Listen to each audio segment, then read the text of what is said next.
Hallo meine Lieben, heute habe ich mal wieder etwas für euch, was ich euch bis jetzt nicht gezeigt habe, und zwar ist das Metallgravieren. Und zwar werden wir da eine Kuchenschaufel als Geschenkidee gravieren. Mehr dazu gleich nach dem Intro.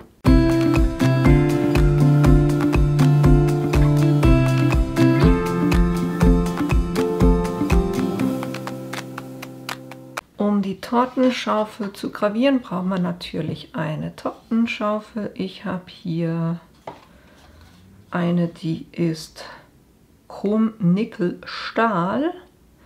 Und da testen wir einfach mal zusammen, ob das so funktioniert. Wir brauchen die Strong Grip Matte und dann natürlich auch die Engraving Spitze. Ihr seht schon, ich werde mit dem Cricut Maker arbeiten und dann brauchen wir Painter's Tape, weil es ist wichtig, dass das wirklich gut hier drauf haftet, weil ich werde, damit ich eine gute Tiefe erreiche, dreimal gravieren, nicht nur einmal. Das heißt auf derselben Stelle dreimal. Jetzt, um das Design nachher zu machen, nehme ich hier ganz einfach ein Blatt. Mache die Schaufel in die Mitte und zeichne die nach.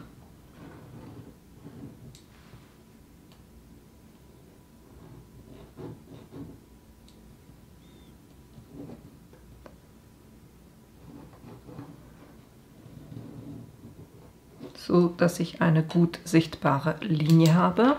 Und dann mache ich noch kurz, zeichne ich eine gerade Linie an der breitesten Stelle an.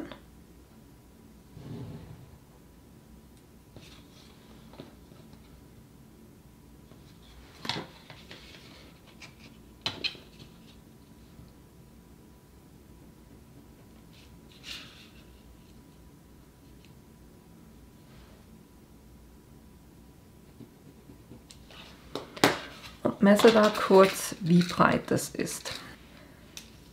Das sind in meinem Fall 5,6 cm.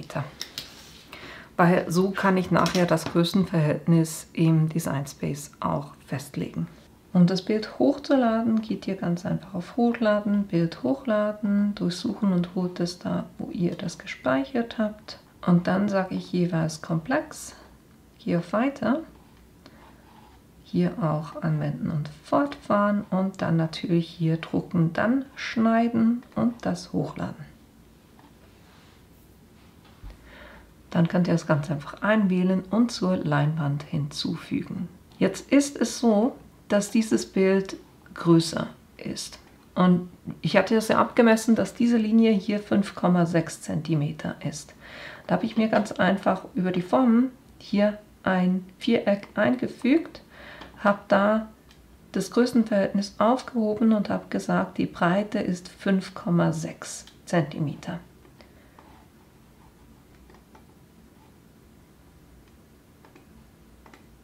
Und dann habe ich das quasi drüber gelegt und das Bild einfach so lange angepasst,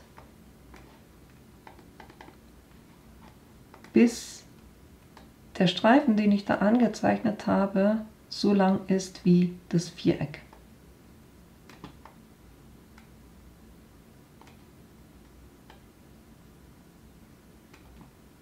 So.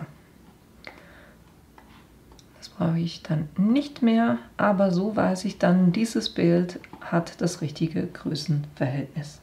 Und dann habe ich mir ein Bild geholt, was mir gefällt, und da bin ich über die Bilder und habe, sagen wir mal, Eat the Cake. Und da kommt gleich als erstes Life is short, eat the cake. Da draufklicken und zur Leinwand hinzufügen. Und ich will das nicht so auf der Schaufel drauf haben, sondern ich will es natürlich in die andere Richtung. Deshalb drehe ich das jetzt auf den Kopf. Und dann habe ich die Größe so angepasst, dass es hier auf die Schaufel drauf passt.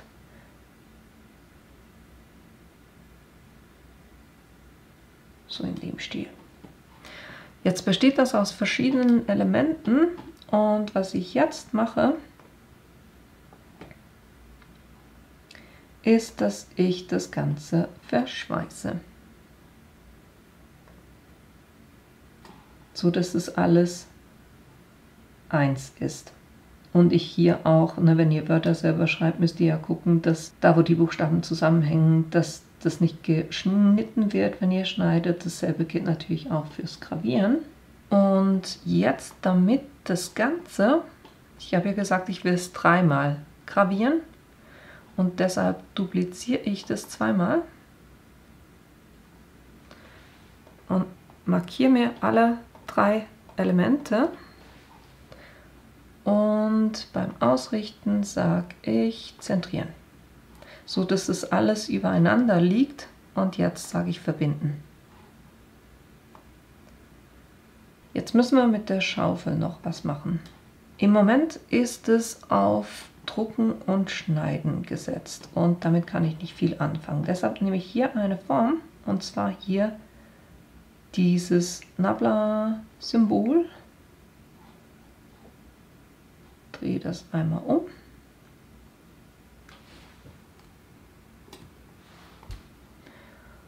Und platziere das so auf der Schaufel, dass es einigermaßen passt. Da hebe ich auch das Größenverhältnis auf, damit ich da das länger machen kann.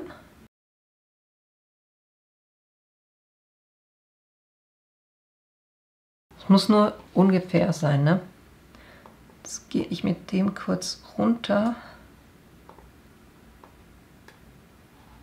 weil das Bild können wir jetzt nicht mitnehmen. Ich weiß aber beim Bild, ne, da wo dieses quasi Dreieck aufhört, das ist die breiteste Stelle von meiner Schaufel.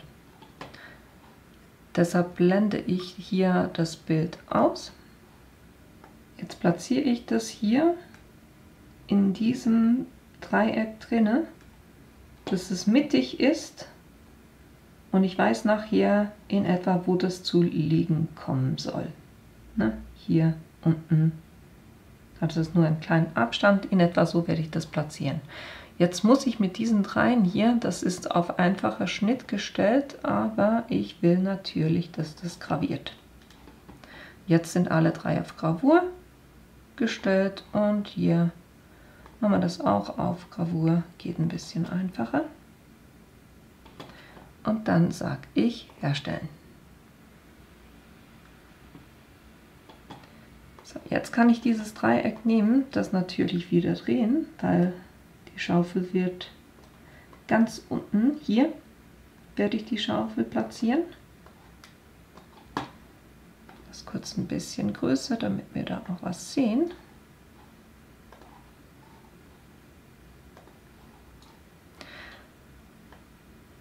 Das Ende hier ist ja die breiteste Stelle von meiner Schaufel und da gucke ich einfach, dass ich das, na, die 6 ist die Mitte der Matte und ich lege das hier an diese rote Kante. Dann weiß ich nachher die Schaufel, dass ich die auch so platzieren muss, dass die breiteste Stelle in etwa hier zu liegen kommt und dass ich das schön mittig auf die 6 ausrichte.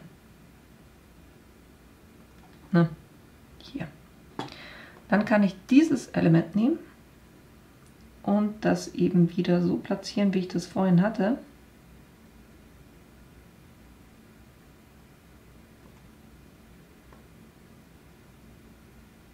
In etwa. So. Und dann kann ich die Schaufel verbergen. Sagen weiter. Dann gehe ich auf Materialien und sage hier Edelstahl und fertig. Der sagt mir jetzt, dass ich das Gravierwerkzeug laden muss. Hier bei Standard gehe ich noch auf Mehr. Und jetzt muss ich noch die Matte vorbereiten. Das heißt, ich habe hier meine Strong Grip Matte und wenn ich mir die Zeichnung angucke, lege das kurz drauf, dann war die breiteste Stelle in etwa hier. Na? So. Dann haben wir ja gesehen, dass wir eben hier bei der 6 muss es mittig liegen und diese breiteste Stelle war ein bisschen oberhalb vom Rand der Matte. So. Das sollte passen. So. Und jetzt, ich gehe ja dreimal drüber und ich will auf keinen Fall, dass sich irgendetwas verschiebt und deshalb mache ich die Schaufel jetzt wirklich super gut noch auf der Matte fest. Ich gehe mit dem Design jeweils nicht ganz bis an den Rand, einfach deshalb, dass ich das halt einfach mit dem Painter's Tape gut festmachen kann. Und hier vorne habe ich ja gar nichts vom Design her, da kann ich das gut da festmachen. Warum machen wir die Schaufel hier hinten dran? Das ist ganz einfach so, er wird ja die Matte reinziehen und der Löffel steht ja hoch oder da, wo man die Schaufel hält. Und das kann ja nicht in die Maschine rein. Deshalb gucke ich einfach, dass ich das hier ganz hinten platziere. So, jetzt brauchen wir noch ein anderes Messer und zwar eben die Engraving-Spitze. Falls ihr euch fragt, das ist die 41. Dann müssen hier die Rollen weg. Und dann kann ich die Matte reingeben. Und ich halte sie hier hinten fest, ne? So, und jetzt Daumen drücken, jetzt sag ich los.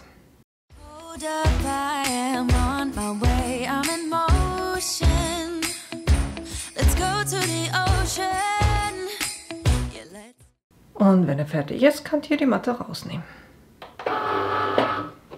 Dann können wir das hier lösen. Ich verwende jeweils das Painter's Tape auch, das hinterlässt ja so ganz kleine Reste vom Material und die versuche ich da schon gleich mal wegzunehmen.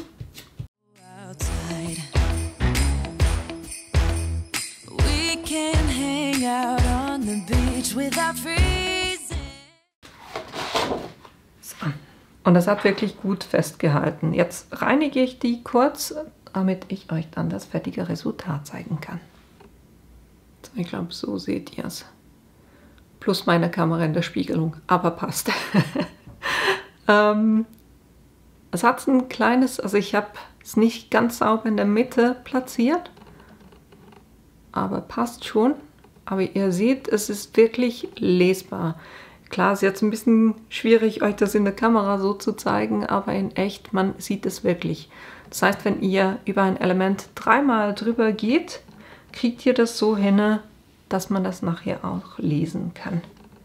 Und dann könnt ihr die zum Beispiel in eine Zellophantüte reinmachen, schöne Schlaufe drum.